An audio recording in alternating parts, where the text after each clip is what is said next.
Pwedeng ano siya, ano? May mga galit na ba? Wala. Okay.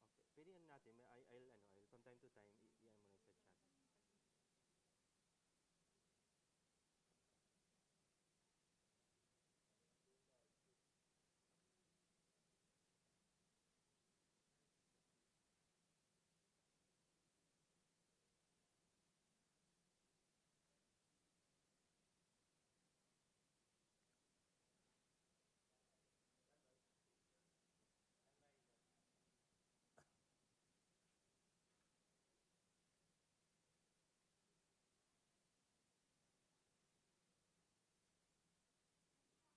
Ferdy, di ba? Tapos, yung hiner kapapasok lang, no? Hindi. Hindi na pumasok. Kahapon pa yata pumasok. Sige, Ferdy Nasa na lang. par na yon. Okay. Nasa par na. Pero napataas. Tapos Okay. paakit naman. Nagre-recurve.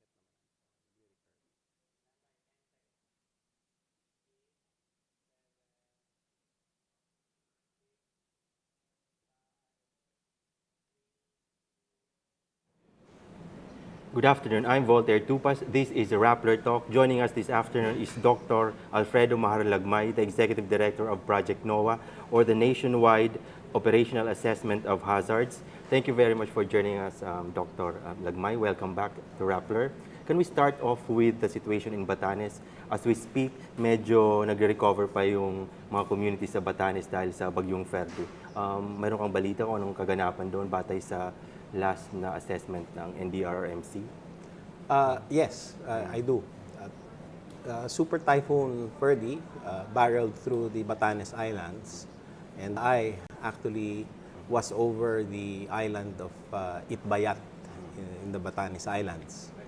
The news is that as of the moment, there are no recorded casualties, but there's still no communication with Itbayat. Yun ang balita rin namin na kalap kahapon. Sa tingin mo, yung paghahanda ng NDRMC, ng local government units on the ground, mayroon ba kayong initial na assessment kung naging handa, bagamat yung Saklaw ay maliit na lugar? Well, we were lucky na hindi dumaan dun sa ano no sa main island of Luzon. Pero the Batanes Islands, no, makikita naman natin from their yung morphology ng kanila at yung construction ng houses that they are largely prepared for strong winds. No? That is one of the hazards that we were addressing when the typhoon was expected to hit the Batanes Islands. And you can see that the construction of the houses are well built. No? Marami dyan mga stone houses. Many typhoons pass through that part compared to typhoons that pass through the southern part of the Philippines. No? So, bugbog sarado yon. They're more used to that kind of phenomenon, mga typhoons with strong winds. So, I think they're better prepared compared to others that get hit by typhoons less frequently. For the other hazards, landslides and floods, no, I think we're better off prepared now compared to several years back, no, because we have hazard maps that are made available to local government units, and many of them have access to such maps through the internet, through mobile phones, through maps, na hard copy maps that are delivered to them through information education campaigns. Yeah, nabanggit mo yung mga mapa. In fact, as we speak, monitor yung platform ng Rappler, yung Agos, yung ilang mga reports kung meron, kahit yung mga areas na affected ng Ferdy at saka ng Hiner. Ganun din yung DSWD, yung evacuation centers, may parating na mga tulong daw sa lugar na affected. At ginamit nila yung mapa to In fact, nagkaroon nga ng parang effort doon about 2 months ago. Nagpunta doon yung BHP Tarlac, no? Batanes. Yeah, sa Batanes. I just forget what island was the location of the effort na parang simulation of a hazard event, no? Of a disaster. So, napunta yung mga tao doon, they were given information and they were given maps, no? They were trained, and hopefully that helped prepare the people of some of the islands in Batanes against the impacts of Ferdy. Para sa mga nag-monitor ng ating discussion ngayon, pwedeng gamitin nila yung Climate Action PH, hashtag Climate Action PH, either sa Twitter or sa Facebook. Kung gustong tumulong naman sa mga biktima, maaaring i-check natin yung hashtag Relief PH. Yun yung minomonitor ngayon ng mga agencies tulad ng DSWD, ng NDRMC. Moving forward, in general, nabanggit mo, nagkaroon ka ng paghahambing ng kahandaan ng Batanes relative to other communities. Anong naabot after Yolanda? Dahil yun ang pinakamalakas na bagyo so far na nag-hit, lalo na sa Visayas area. After almost 3 years, more than 3 years, ano yung level na ng kahandaan natin sa pagharap sa mga bagyo? Level of preparedness, you mean? Mula sa preparedness pa lang hanggang sa okay. response. So, disasters happen when we are unprepared. And they happen when we get surprised. And disasters or lessons from disasters only unfold when they happen. So, the learning process nangyayari kapag nagkaroon ng disaster. No? By definition. And we try our best to be able to understand the problem, no? The lessons from a disaster. And the real objective is to not repeat the same mistakes. If we do that, we get better prepared. But of course, nature is harsh and we cannot predict perfectly the future. So to say that we are fully prepared is not being humble. No? Parang, I don't think that's possible kasi nature has its ways and we cannot address that 100% with our knowledge now of science and with our technology. But I would say also that compared to several years back, we are better off because we have used a lot of technologies. We have tried to implement technologies and science as an offshoot of the learning of the disasters that happened in the Philippines over the past I think 20 years. Let's be more specific. Nabanggit mo kanina yung hazard maps. Definitely isa yun sa mga highlights ng mga improvements. In fact, when we first spoke with you, niro-roll out pa lang yun yung Project NOAA. Yes. Ngayon, That was in 2012. correct. Yes. So ngayon, maliban sa mga mapa, ano pa yung mga milestones ng Project NOAA na nakatulong sa paghahanda ng mga komunidad?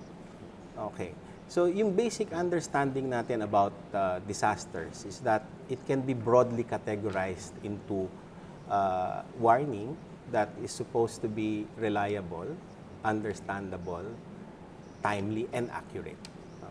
But that is mainly the duty of government. No? Kasi they are the ones who fund the projects to be able to come up with these good warnings. The warnings, however, need to be matched by appropriate response. Now, that appropriate response of the community to a warning is much more difficult to generate because it requires long-term education, it requires engaging people, inspiring people to take part in the disaster effort, raising awareness, and access to hazard maps. No? Because no amount of warning will work if the response is not right.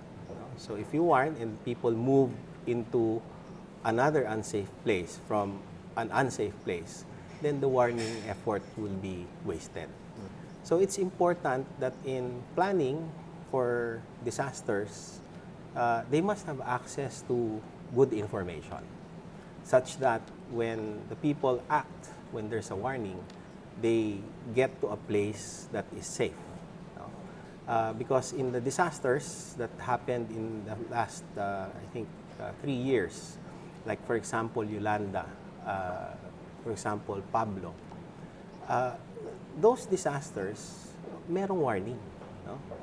For example, Pablo, there were 566 people who were warned of strong rain, strong winds, and they were evacuated. They moved to an evacuation center that was also unsafe. In fact, that evacuation center was overwhelmed by debris flows, the volume of which was 30 million cubic meters. And the people in that evacuation center got buried by at least 4 meters of rubble. So there was a warning, but the response was not appropriate. Yolanda, there's a lot of debate that happened during Yolanda, no? Or after Yolanda, why so many people died. There was a warning also, in fact, 2 days in advance. So there were misgivings in the dissemination of the information. Some people say that the communication was inappropriate. It was in English. It should have been in Tagalog or in the vernacular. Some say that people did not understand and did not want to listen. But I can argue also that there were people who understood, and there were people who dutifully trooped to evacuation centers. But those people also died. So why did they die? Because the evacuation centers were put in the wrong place. Why were they put in the wrong place? Because probably the hazard maps that were made available before Yolanda struck were inappropriate. Which was the fault of the government, can we say that? I would not say that. Because that the evacuation centers were... I would not say that it's their fault. It's just that the technologies and the science to generate the maps, they're actually called as probabilistic maps, which is required in RA 10121. It's required in the HLURB guidelines. It's required in the Climate Change Act of the Philippines. The tools available before Yolanda struck were not there. So the maps that were produced did not really reflect the inundation extent. So the planning for the evacuation center and the planning for where the people should go eventually turned out to be wrong.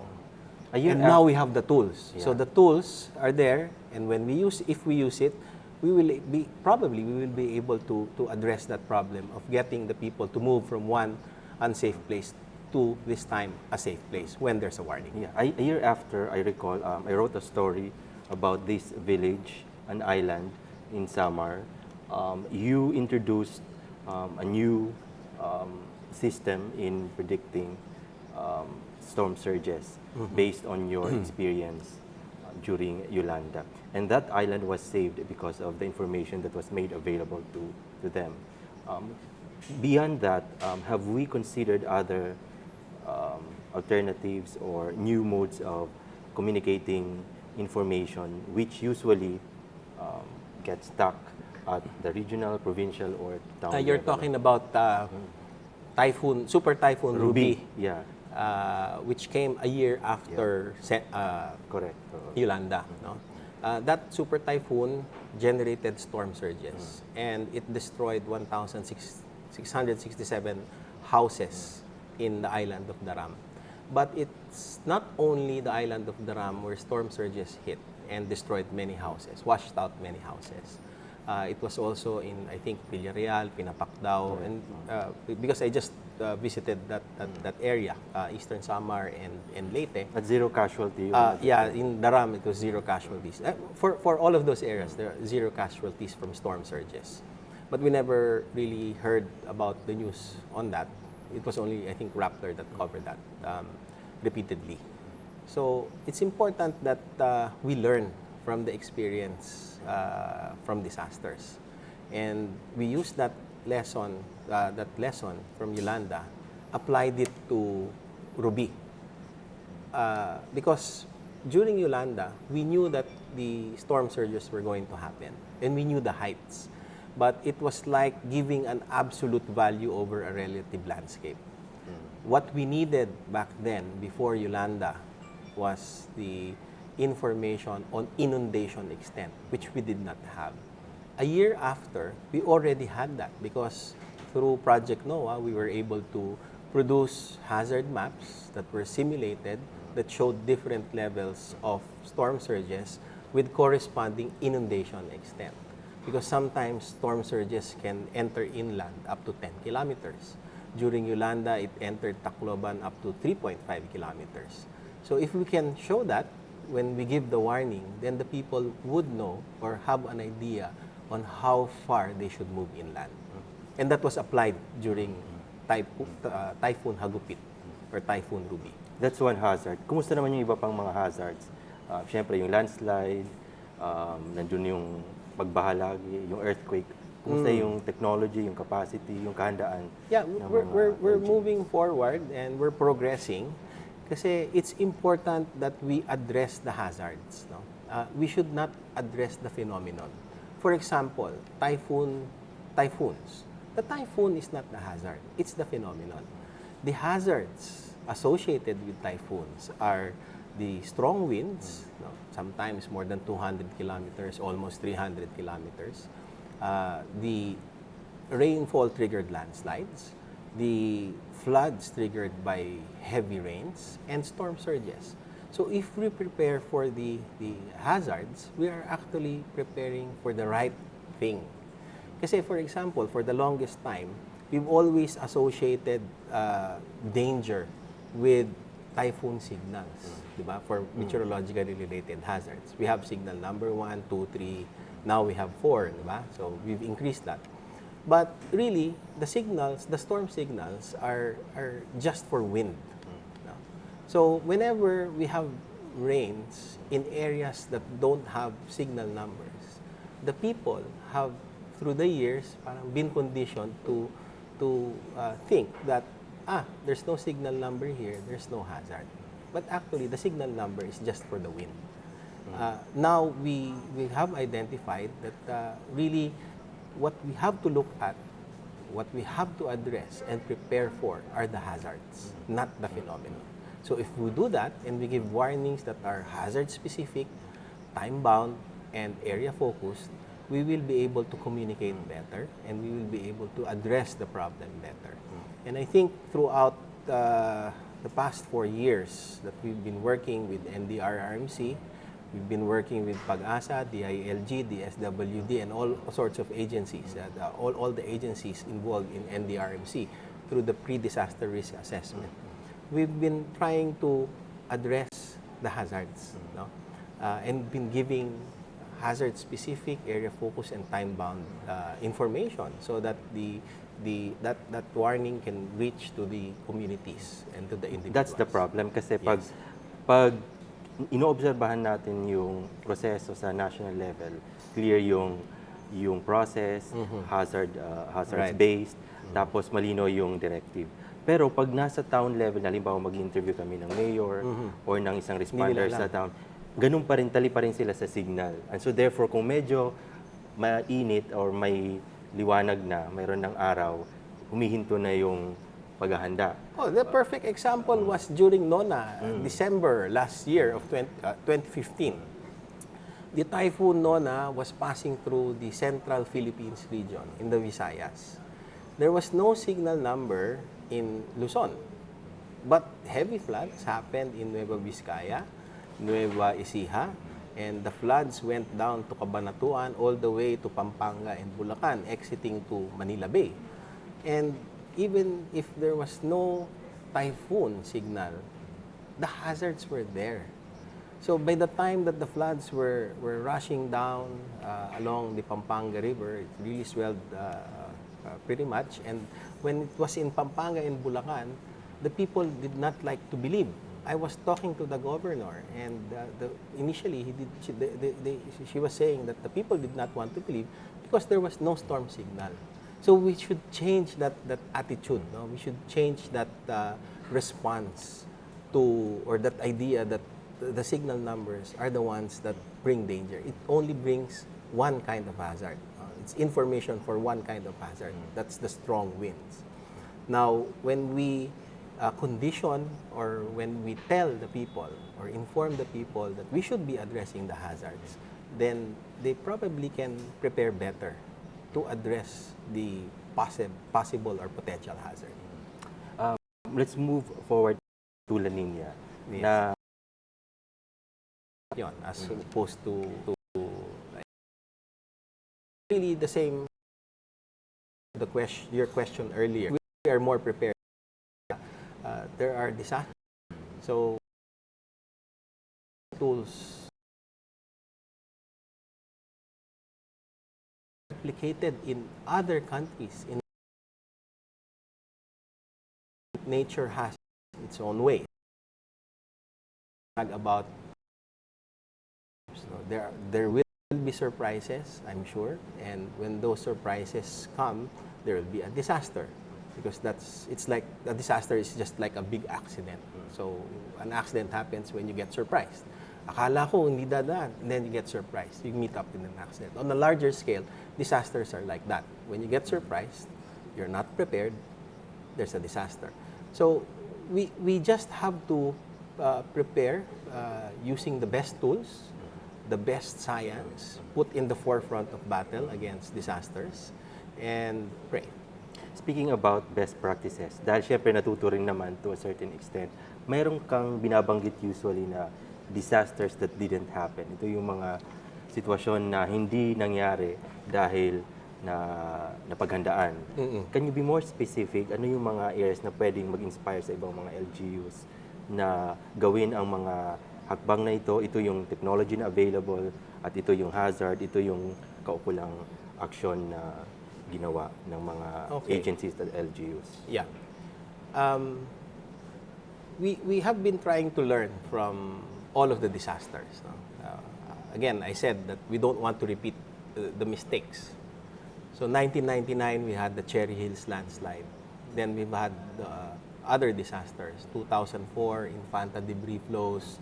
We had the Ginza-Ugon landslide in 2006. The Riming Lahars that killed thousands of people, almost 2,000 people, along the slopes of Mayon. And then we had Undoy in 2009. We had, what else?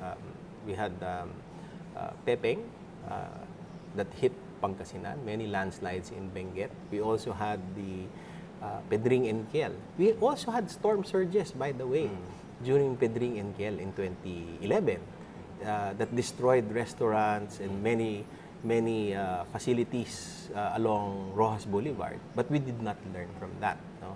We did not learn that it was a storm surge. In fact, it was 2 to 2.5 meter storm surge. And then there was Sendong in 2011. So after that, government invested a lot of money, no? Billions of pesos, to make sure that technology is used. So with that, we bought planes with the idea that disasters is best if you encourage local capacity and local resources. We bought technology equipment so that we can map out our country using the most advanced tools. That's LiDAR and IFSAR. So we have a good representation of our landscape at very high resolution. And Meaning, sa level yan ng community, street level? Yes, street level. Mga, Kita mo yung manok, yung bahay ng manok. No? So using that, we are able to simulate scenarios. No? These are what we call as probabilistic maps. No?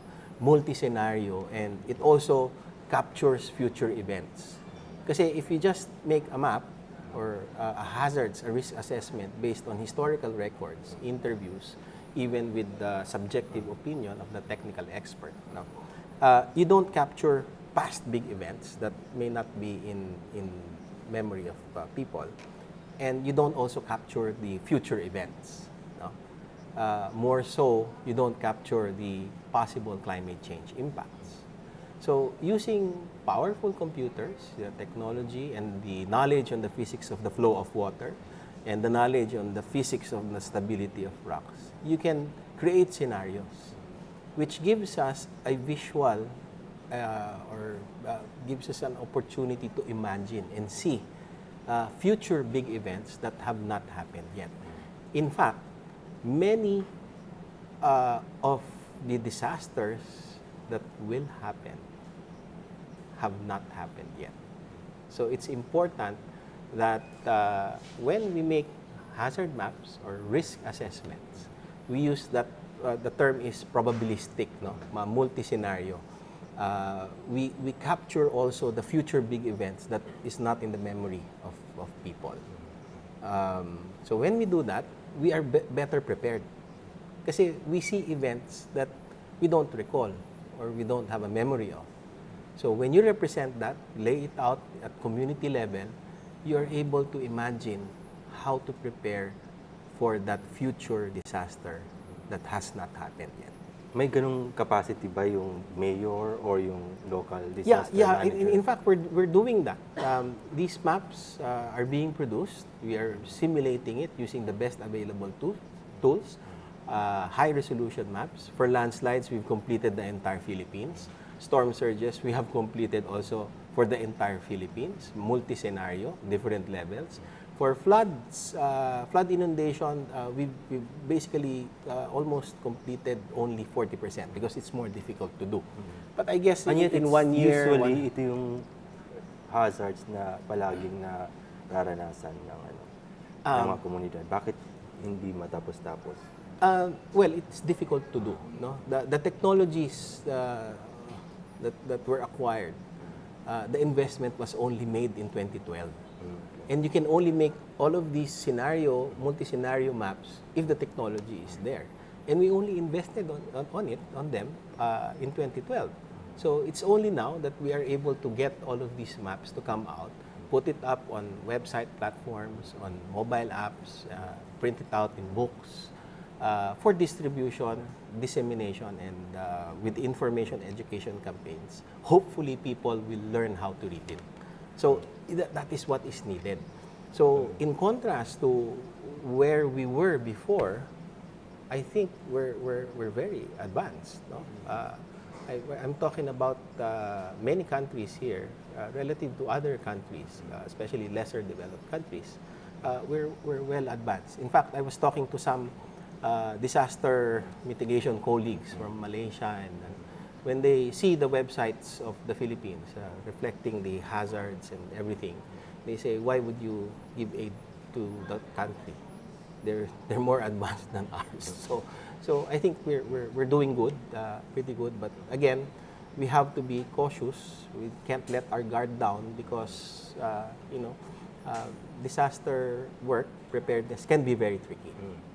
Yung sa La Nina, dahil urgent yung concern, may mga nakakausap kami ilang mga LGUs na hindi pa ganun ka full-blown yung kanilang paghahanda. Ano mga basic na paghahanda ang kailangang gawin nila? Ilang buwan na lang o araw yung ating tinitingnan bago ito? Well, the first step malanta? towards disaster preparedness is awareness. No? Get the people to become aware of the hazards. There are tools, there are mobile apps called ARCO. First thing is know your neighborhood if there are hazards there. And although we're interested in understanding where the hazards are, really we're more interested in finding the safe places for development and safe places for siting evacuation centers. No? So if we use technology to limit the areas where there are hazards, which we are trying to understand, and be able to free up space to show that these places are suitable places for development, suitable places for siting evacuation center. That is the ultimate objective because we want a place to live in that is safe. So when you move people out of harm's way, we will not talk about disasters anymore because the hazards will be there, but people are not exposed. Let's talk about another related effort, which is climate change mitigation. As we speak, may efforts yung ating bansa to address yung mitigation aspect ng climate change. At saka yung climate adaptation din. Sa international level naman, bilang paghahanda patungo sa Morocco conference, ay may efforts din na i-balance yung mitigation at saka yung adaptation dito sa mitigation aspect para ma-reduce halimbawa yung emission relative sa adaptation din. We talk about resilience of communities. No? I think there's still a lot of work to do. No? Why am I saying that? Because our efforts are grant-driven. No? Whenever there's a disaster, that's where all of the grant agencies, mostly foreign, put their money in as aid, loans, whatever. No? So it's more reactive than proactive because all of the Philippines are exposed and vulnerable to different kinds of meteorological hazards. No? And when we do that, grant-driven, we are only addressing places, specific places. Like for example, when the Infanta landslides happen, there's a lot of aid in that area from various groups. When Ondoy happened, ang daming aid sa Metro Manila.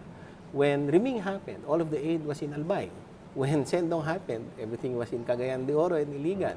Typhoon Pablo, everything was in and there were duplication of efforts, and the grants were dictated, the conditions of the grants were dictated according to the terms of those who gave it. Wala bang national strategy? Exactly. That's where I was leading to. No? So the latest was Yolanda. No? So in the Central Visayas region, 177 or 171 municipalities, all of the grants were given in those areas. So what we really need to do is to have this nationalized or national standardized program wherein we use probabilistic maps, hazard maps that reflect future hazard scenarios, no? Not the ones that are in living memory. No? Because through simulations, we're able to capture those scenarios. Make a national standardized program, use as much as possible local capacity and local resources, define the methods, and accommodate those who want to join, even the foreign groups who want to help in the effort. That way, if we have a standardized methodology, a standardized program to mainstream climate change adaptation and disaster risk reduction, that kind of program will address the problems for the entire Philippines. We will have information education campaigns for all municipalities and all barangays of the country, which are prone also to different kinds of hazards. We will be able to address the problem of providing maps to them and educating them, and address also the problem of being able to help them plan their community. No? Kasi we need those plans for CCADRR, Climate Change Adaptation and Disaster Risk Reduction, to be incorporated in their comprehensive land use plans and comprehensive development plans, to mainstream those CCADRR efforts for future resilience. And if we have that program that is standardized, it will come out much cheaper than having grant-driven disaster programs. Yes. Parang mas proactive. So let's look into other sectors, zooming out. Yung energy sector, for instance, yung agriculture, transportation, etc. Lahat mga stakeholders na may commitment dapat sa pag-reduce ng ating carbon emission sa Pilipinas. Anong kahandaan ng mga sectors na ito to address yung ating commitment to reduce? To reduce carbon emissions. Ayun. So if we have that national program, they will be able to plan better. And titignan doon yung exposed people, individuals, mga residences dun sa hazards. Titignan yung exposure, yung vulnerability nila, mga adaptive capacity. And that will be discussed in that national program, mainstreamed into at community level.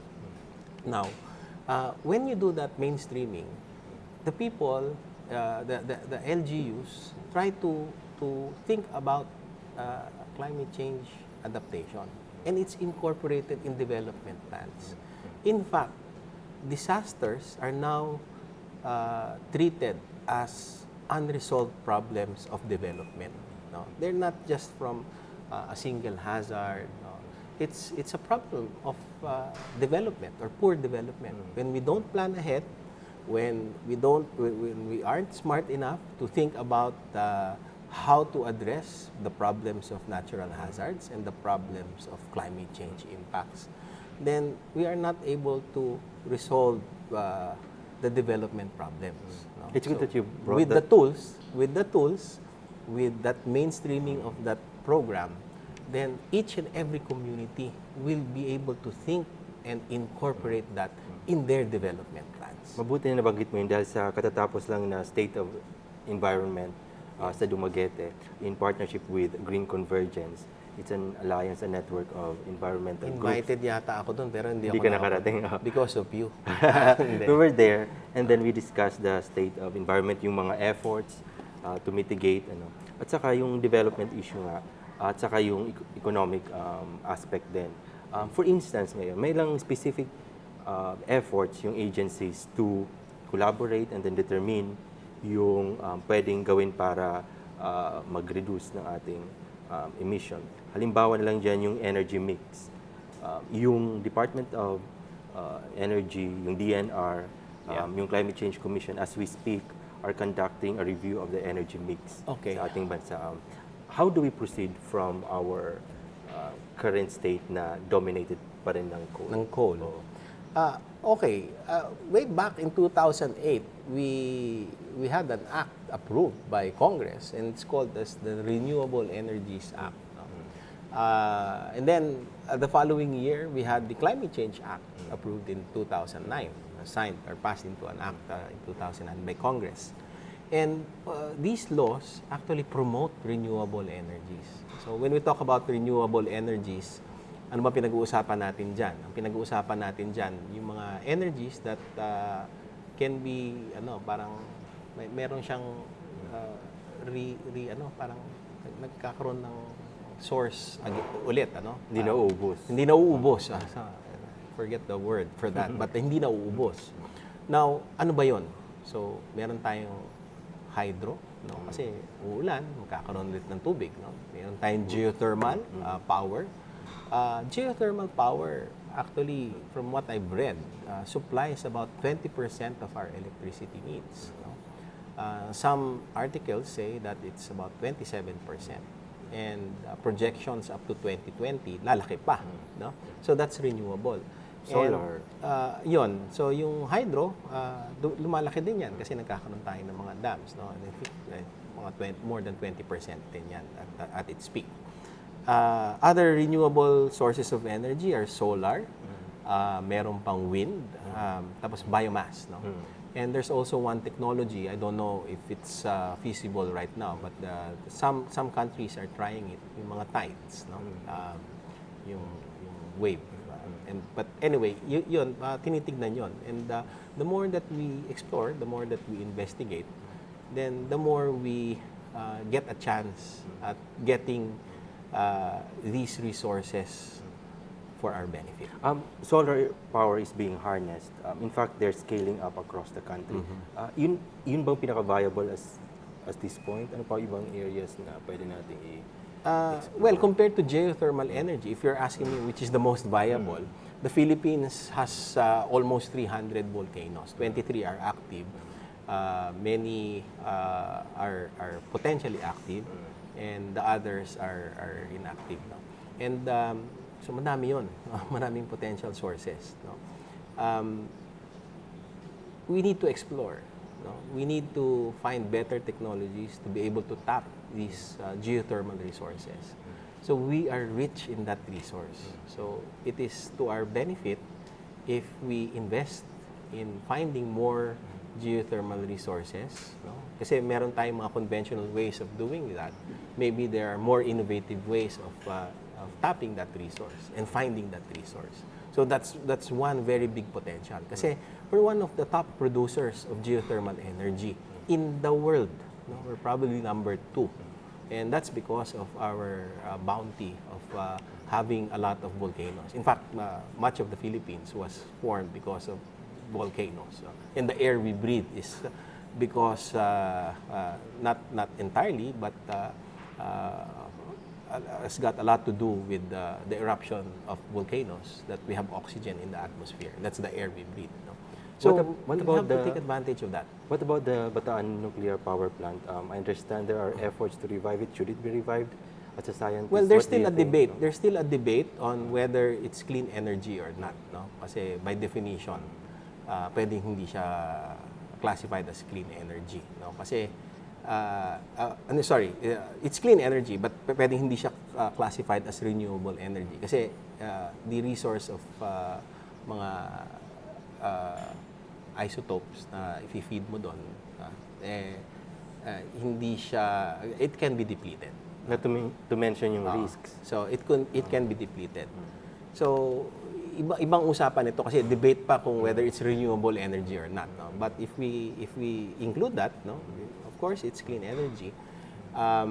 But there are risks involved, no? Especially where you cite them, no? And we have the BNPP na kailangan maimbestigahan natin, and we have to learn about the risks, no? And to learn about the risks, you must learn first or have knowledge about the hazards that are there. Kasi a disaster risk, ang equation niyan the hazard, yung exposed communities, at saka yung vulnerability, no? So before we understand the risks, we must first understand the hazards. We must first understand how many times the volcano erupted, no? Kasi right now, we don't really have a good understanding on the timing and the frequency of eruptions of Mount Natib. The sister volcano, yung Mariveles, na katabi lang ng Natib, ay from some accounts 5,000 years ago. And by definition, 10,000 years active yun, di ba? So, what I'm saying is that before we address the problem, we must first know the problem, no? So, we must first understand the problem before we can proceed. And to understand it, we need to do work. Knowledge about a certain phenomenon or a certain thing is only as good as the work that we put into it. Are you saying na yung ating commitment, for instance, na 70% reduction, ay hindi solid yung grounding, yung basis, given na hindi ganun ka linaw pa yung knowledge, yung sinasabi mo, yung parang commitment sa as opposed Paris, to no? industrialization, Yeah. ano? Well, that is what the country committed. I think that was also inspired by our vulnerability to hazards, no? Like typhoons always hit the Philippines, and one of the predicted impacts of climate change is more harsh typhoons, stronger winds, and more rain, no? And if that happens, we're really very vulnerable. We're at risk from climate change impacts. And although yung emissions natin just represents a small fraction, probably 1%. So even if we change that commitment na 70%, it's going to be negligible relative to the production or the carbon emissions globally, no? That commitment probably, I think, sets the example for other countries, no? In that sense, it's good, no? Pero in another sense, yung ating development din, whether we want to industrialize, develop, progress, kailangan din natin i-feed yung ating mga industries, no? Yeah. And mahirap, di ba? Kasi in fact, si President Duterte, kung malala mo, hindi rin siya ganun ka committed doon sa binigay nating commitment sa Paris deal. Pero anong view mo sa bagong set of officials, particularly yung mga disaster managers, yung Saan to? sa disaster, yung set of officials ngayon under the Duterte administration, anong view mo sa kanila? Are they prepared? Well, most of anong the appreciation nila sa most of the disaster officers, preparedness? most of the officials that I've met are the same officials, no? Na napalitan lang yung mga heads, no? There's in NDRMC, there's Yusek Halad. Sinusunod din naman niya yung mga dating ginagawa, no? Yung ating yung what has been initiated before that were best practices, it's still being applied. And he's up to date. He responds very quickly, and he knows what he's doing. And yun, so far okay pagka pinag-usapan yung NDRMC, no? Kasi nandun nga yung mga tao that are very well aware of the usefulness of science and technology. For the others, marami doon nandun pa rin eh. So most of the people I knew before are still there. These are the career people working on disasters. But the political and policy environment, is it favorable for one, yung pag-flourish ng renewable energy sector, at second, yung DRR? Ng renewable energy. Well, we're still, how many days are we in the Duterte administration. So we still need to look at it. There's going to be a climate change summit soon to be held in Davao. Sa isang conference venue doon sa Davao. It's going to be soon. All of the department heads will be there. They'll be talking about the policies on climate change and also the prevention efforts against the impacts of natural hazards and climate change. Speaking of which, let's entertain a few questions from our online community. From Matthew Cornelia, Jerome Matthew Cornelia, behind such preventive measures, the government is providing against major catastrophes we are facing. How sure are we that those will be implemented not only in parts of the country? So parang gusto niyang itanong ay yung All scale over? ay hindi lang Metro Manila. Oo. Oo, hindi. In fact, sa NDRMC, meron technology Ang tawag doon online chat, di ba? Conferencing, parang online conferencing. And when we do the PDRA or pre-disaster risk assessment in NDRMC, where all of the disaster-related agencies discuss about the potential hazard impacts of a typhoon that has entered into the Philippine area of responsibility, naka-online conference yung mga NDRMCs from all of the regions, all of the provinces. And they are made aware of all the discussions and all of the information that's being discussed in Metro Manila. And they are also empowered. No? Why do I say that they are also empowered? Because the same visuals, the same data, the same information, through websites, through mobile apps, through everything, are available also to them. Kasi they have a right to publicly funded disaster information. And in the past few years, yung ganong klaseng data has been released. It's open to everybody, not only just to the LGUs, but also to the individuals, the families. In case the advisories, in case the warnings don't reach them, they still have a basis through these tools, mga technological tools that allow them and empower them with information that can act as be used as basis for disaster preparedness. Yeah. From Thomas Stickney, ito ay paulit-ulit na tinatanong din sa social media, kung handa na ba ang Pilipinas kung mayroong panibagong Yolanda scale na bagyo? Masasabi mo bang confident Well, na judging from the super typhoon, yung Ruby, in fact, maraming nagsasabi sa akin doon, nag-dwell nga yung typhoon, mas malaki pa nga daw yung impact ng Ruby, ng damage doon sa northern Leyte and western Samar compared do sa Yolanda. Of course, syempre, the typhoon na Yolanda hit in the Tacloban area, which was more south.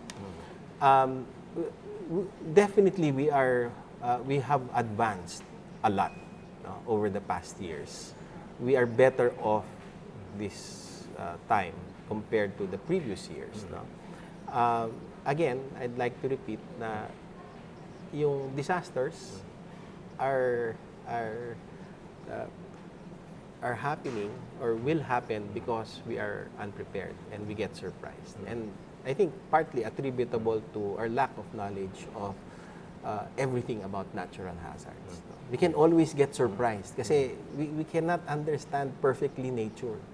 We can never understand that. At least the state of the art, we don't understand it yet. But we strive to understand that through science. Yeah. And to prepare for natural hazards, which is part of nature, by definition, kasi I use that. So, kailangan natin maintindihan. But we can only hope for the best and we can only do our best. And we have been doing our best in the country, using the best tools, the best technology, I think the best science that is available in the world. And we are applying it in our climate change adaptation efforts and disaster risk reduction efforts. Sa DRR, to wrap up our discussion, medyo abante na tayo. Pero sa mitigation side, tulad na nabanggit kanina, medyo nangangapa pa. In fact, we're left behind na in terms ng harnessing our green energy. How do we move forward to harness the potential of our energy sources, particularly yung renewable energy? As a scientist, anong nakikita mong Yun nga, ray of hope. for renewables, no? Mga renewables. Yun nga, I would encourage more efforts in trying to tap geothermal resources. No? We've been doing a good job, but probably if we can have more science, yung mga scientists natin, mga geothermal experts natin are top in the world. No? They siguro more work, more funding for that, more exploration. It's not that they're not doing exploration, they're actually servicing other countries as well. They're servicing Indonesia and Latin American countries like Peru, no? Kasi nga worldwide yung ano nila, yung pagkakakilala sa kanila, yung expertise nila, no? And because of our resources ng volcanoes, as I said, almost 300 volcanoes, it's got a lot of potential. And the prediction is that it will still rise more energy capacity when we tap geothermal energy. And of course, yung hydropower, renewable yon kasi we have a lot of rain. If we can harness that, we can probably increase the capacity from hydropower. Solar, maraming clouds, pero that's something that we can still explore. Yung biomass, tsaka yung wind energy. Maliit pa rin yung proportion niya, no? But that's something that we can work on with more of that. We're not just looking at one, no? Kasi there are many. If they complement each other, no? That's probably the good mix to have to reduce our emissions, which was your question. Meron bang enough support sa research and development, at least sa mga scientists? Kasi mukhang napaka-based lang sa sectors, sa industries.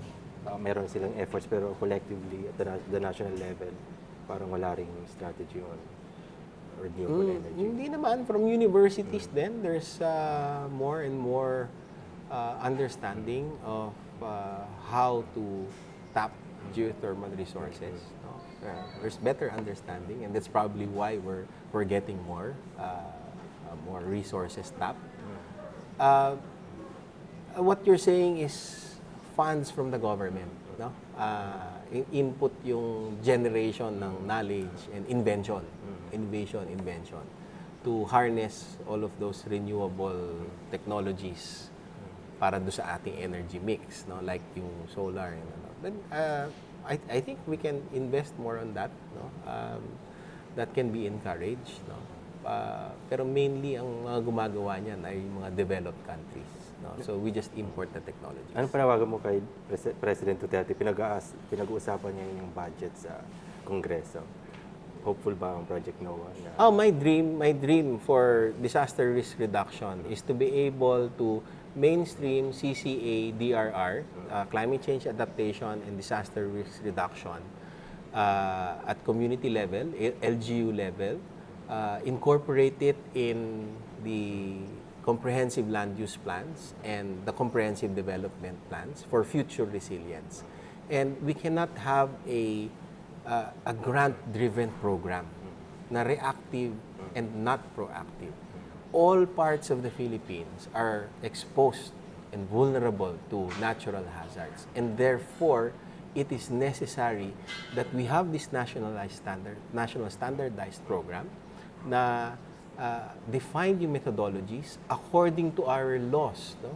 We have to use yung mga risk assessments that also reflect future scenarios, the disasters that did not happen yet. That's in our law. No? It's in the HLURB guidelines, it's in RA 10121, it's in our Climate Change Act, it's in the LCCAP. No?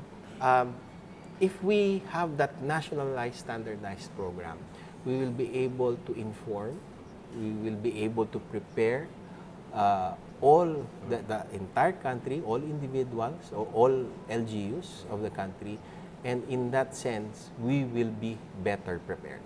Mukhang kailangan natin ng mas mabahabang oras for that. We will discuss that. 3 months pa lang naman yung Duterte administration. But thank you very much for joining us. Sige, maraming salamat po. We've been talking to Dr. Mahar Lagmay. Thank you very much for joining our conversations. We would like to thank our partner for this Climate Talks series, Green Convergence. And for those who ask questions, maraming salamat. This is Voltaire Tupas. Thank you for tuning in. Thank you. Sige, maraming Maraming salamat.